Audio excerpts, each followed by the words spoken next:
CM doctor Mohan Yadav press conference कर रहे हैं, सीधा लिए चलते हैं।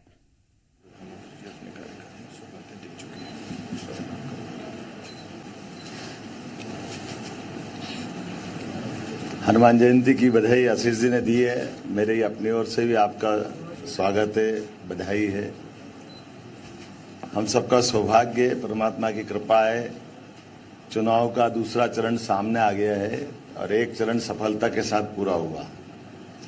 यशस्वी प्रधानमंत्री इस दौरे के साथ अभी तक के मध्य प्रदेश में सर्वाधिक बार आने वाले प्रधानमंत्री का एक उनका रिकॉर्ड बन रहा है। ये हमारे लिए सौभाग्य की बात है। यशस्वी प्रधानमंत्री जब भी आते हैं तो प्रदेश में अभी तक उनके द्वारा दी गई सौगातें अगर अपन हिसाब लगाएं तो लगभग 1.25 लाख करोड़ से ज्यादा की सौगातें तो सीधे सीधे हमको मिली है। और उसमें भी इस 100 दिन के टेन्योर की बात करेंगे तो 35,000 करोड़ की पार्वती काली सिंध चंबल परियोजना, इसी 100 दिन के अंदर एक नई परियोजना जो पश्चिमी मध्य प्रदेश और राजस्थान को मिला के 70,000 करोड़ की रहेगी, और 45,000 करोड़ की एक परियोजना जो हम सबके लिए केन बेतवा के नाम से जानी जाती थी, जिसमें कई हर्डल थे, वो उसको दूर करने का भी बड़ा इसी के माध्यम से एक रास्ता मिला है। मुझे इस बात की प्रसन्नता है कि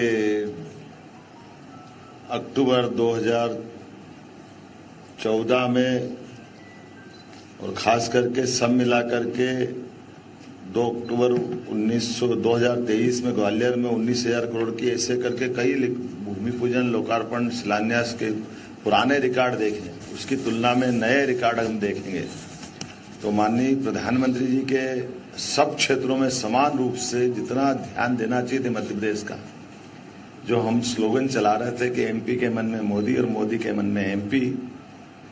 अकेले रेलवे का मैं बताना चाहूंगा कि रेलवे का 2013 के पहले 150 करोड़ रुपया मात्र हमारे राज्य को मिलता है। आज की स्थिति में 15,500 करोड़ रुपया रेलवे प्रतिवर्ष अपनी इन व्यवस्थाओं के लिए खर्च कर रही है। ये रिकॉर्ड बताता है कि हमारे लिए मध्य प्रदेश का केंद्र सरकार के लिए क्या महत्व है, मोदी जी का मध्य प्रदेश को लेकर क्या महत्व है। आईटी से लेकर इंडस्ट्री तक, इरिगेशन से लगा करके तमाम सभी क्षेत्रों में समान रूप से ध्यान देते हुए जिस प्रकार से माननीय प्रधानमंत्री जी ध्यान दे रहे हैं, ऐसा लग रहा है कि वास्तव में हमारे लिए तो ये सबसे अच्छा स्वर्णिम काल है जब उदारता पूर्वक संसाधन केंद्र सरकार के माध्यम से मध्य प्रदेश को मिल रहा है। चूंकि चुनाव की बेला है और चुनाव की बेला में अभी इसी आचार संहिता के बाद से लगातार 7 अप्रैल जबलपुर, 9 अप्रैल बालाघाट, 14 अप्रैल नर्मदापुरम, 19 अप्रैल दमोह लगातार, और ये अब हमारे यहाँ इसी माह जो कल आने वाले वो 5वीं बार आएंगे। और ये एक सभा थी, लेकिन अभी कल की एक साथ हमारे 2 सभाएं रहेगी, एक सागर में, एक हरदा में और एक रोड शो हमारे यहाँ होने वाला है।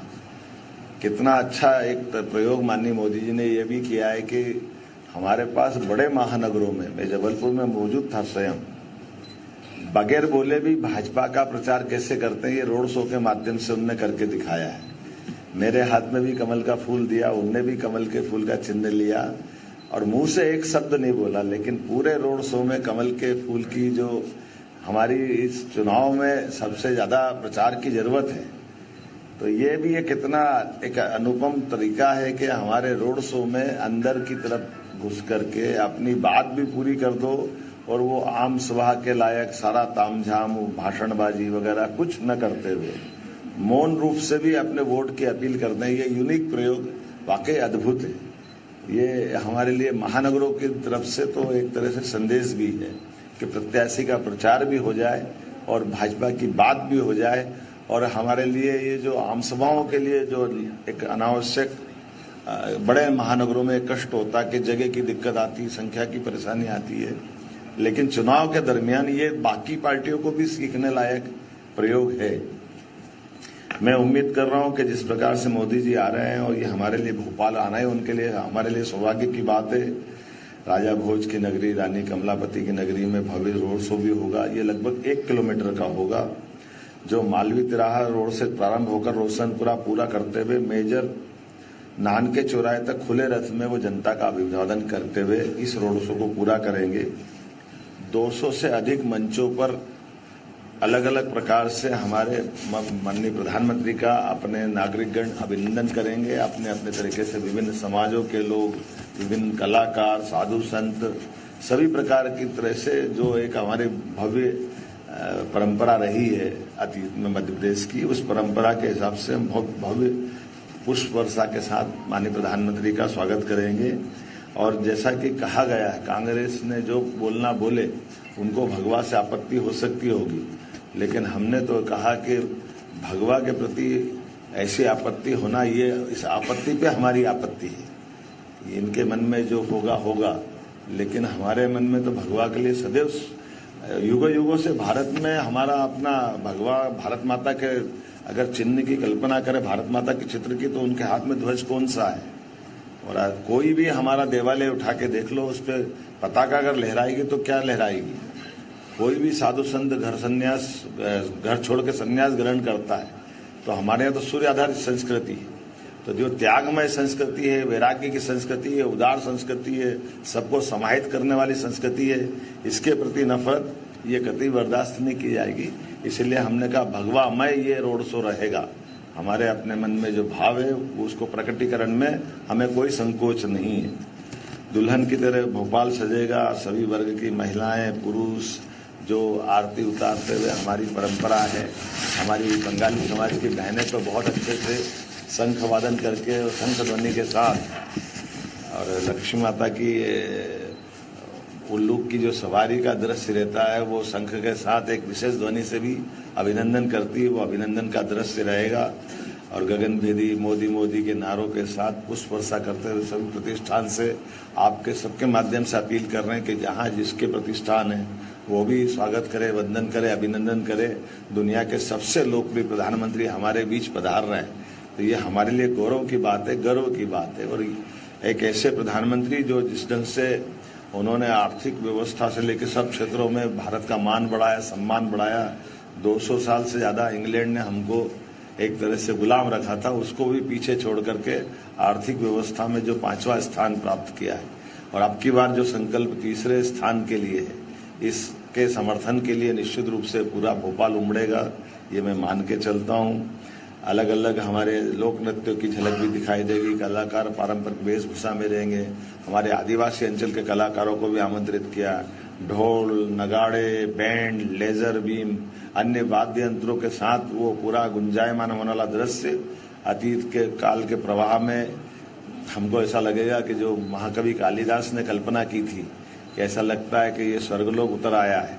हम कामना कर रहे हैं कि वो दृश्य इसी प्रकार से दिखाई देगा, जिसमें हम डूब करके एहसास करेंगे कि इंद्र की इंद्रासन वाली सभा भी कम पड़े, हमारी सभा का ये जो दृश्य दिखे वो अपने आप में हमको गौरवान्वित करता दिखाई दे। अलग अलग सांस्कृतिक झांकियां भी रहेगी। और खास करके हम सब जानते कि माननीय प्रधानमंत्री जी की हर बात को लोग कितनी गंभीरता से लेते। कोरोना के संकट काल में ये स्पष्ट हो गया था, जब उन्होंने अपनी बात लॉकडाउन के समय पूरे देश से आह्वान किया। बड़े बड़े देश लॉकडाउन में डर रहे थे, लेकिन ऐसे कड़े निर्णय को लेकर प्रधानमंत्री जिस ढंग से अपनी हिम्मत दिखाते हैं, उसी प्रकार से इतने ज्यादा सुरक्षित या उनकी सुरक्षा की आवश्यकता उसके बाद भी जनता के बीच जो सहजता से आ रहे हैं, ये हमारे लिए एक तरह से सौभाग्य की बात है कि एक ऐसे राजनेता जो जनता से लगातार जुड़े रहना चाहते हैं, इसलिए जनता के बीच सहजता के साथ आ रहे हैं। ये वाकई हमारे लिए सौभाग्य की बात होगी।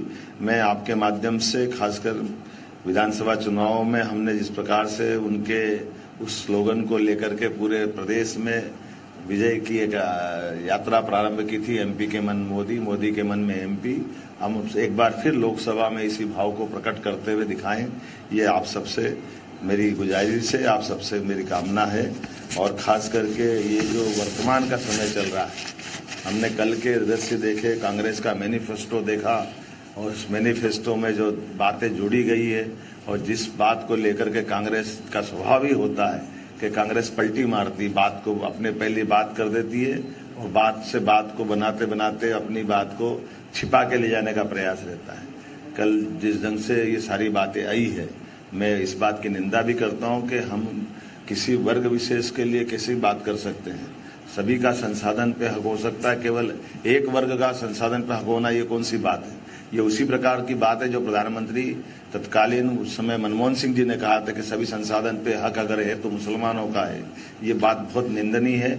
डायरेक्ट इनडायरेक्ट रूप से मैनिफेस्टो में इस ढंग से कांग्रेस ने फिर इस बात को दोहराया है कि ये हम इस ढंग की बात की निंदा भी करते हैं और उम्मीद करते हैं कि इस बात के लिए कांग्रेस अब बजाय दाएं बाएं ऊपर नीचे जाने के वो देश से माफी मांगे कि उनका ये जो दृष्टिकोण है, अब वो लाख कुछ भी कहे लेकिन जो लिख करके दिया है उनके मैनिफेस्टो में वो कुछ छिपा हुआ नहीं है।